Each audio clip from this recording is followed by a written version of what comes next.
আপনি কি পুরুষ হয়েছেন আপনি যে আপনি তাকে তালাক দিতে হবে? ওদেরকে আল্লাহ তাআলা বেকা হাড্ডি দিয়ে বানাইছে, আমাদের পুরুষে বেকা হাড্ডি দিয়ে বানাইছে ওদেরকে। ওদের সাথে সুন্দরভাবে চলাফেরা করতে হবে। রাগ হলে দুইজন রাগ হলে একজন বাইরে চলে যাবেন, একজন ভিতরে থাকবেন। ওই বেকা হাড্ডি দিয়ে ঠিক করতে যান, তাহলে হাড্ডি ভেঙে গেলে তখন কি হবে? ওই স্ত্রী আপনার ঘর ছেড়ে চলে যাবে। তো সবচেয়ে কৌশল হলো যখন আপনি স্ত্রীর সাথে ঝগড়া হবে তখন সুন্দর করে, তার যদি অবস্থা দেখেন খারাপ, পুরা মাতাল হয়ে গিয়েছে, তখন আপনি একটু কন্ট্রোল করে বাইরে চলে যাবেন। আধা ঘন্টা পর দেখবেন সব মিটমাট হয়ে গিয়েছে। এখন আপনি তাকে রাগের মাথায় তালাক দিলেন, আধা ঘন্টা পর আপনার বউ কান্নাকারি শুরু করছে, আরে কি করলাম, তখন কান্নাকারি করে লাভ হবে? বলেন, কোনো লাভ তখন হবে না। এই কারণে শরীয়তে 3টা পন্থা রেখেছে, 1 তালাক, 2 তালাক, 3 তালাক। এই বিধান তো দিয়েছি, তুমি 1 তালাক দিয়ে তাকে তুমি 17 করো, তোমাদের তালাক দিতে মনই চায়, তুমি 3 তালাক দেওয়ার তোমার সাহস কে দিয়েছে?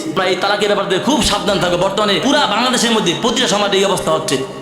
গ্রামের টুকু আমার কিন্তু ম্যাক্সিমাম ঢাকা শহরের ভিতরে যে ঘরগুলো আছে এগুলো খবর আমরা পাই, যে মনে করেন স্বামী স্ত্রী দুজনই মনে গার্মেন্টসে কাজ করে, দুজনের মাথা খারাপ, ঘরের মধ্যে আসার পরে মনে করেন ঝগড়া লাগে দিয়ে দেয় তালাক আধা ঘন্টা পরে পুরো মিল হয়ে যায়, তারপর সংসার কাটাচ্ছে। এটা জেনার যে গুণা হচ্ছে সেটা সে কইতেও পারে না। এই করে আজকে আমি আপনাদের জানাই দিলাম, কেউ যদি এই কাজ যদি করেন কিয়ামতের ময়দানে কইতে পারবে না যে আমি এই মাসলা জানতাম না, এই কথা কেউ বলতে পারবে না। এই কারণে বলছি, ভালো করে কান খারাপ করে শোনেন। পর্দারে যারা মা বোনরা তাদেরকেও বলছি, এই কারণে যারা সংসার করতেছেন খুব সাবধানের সাথে, তাদের সাথে খুব ভালো ব্যবহার করবেন। কারণ তাদেরকে আল্লাহ তাআলা বেকা হাড্ডি দিয়ে বানাইছে, তাদেরকে যদি সুন্দর মতো আপনি বুঝান তারা বুঝে। তাদের সাথে যত রাগ করেন, একটা মহিলা ঘরের মধ্যে কাজ করা সংসার চালায়, এটা চারটিখানি কথা না। আপনি একদিন রান্না করে দেখেন আপনার অবস্থাটা কি হয়।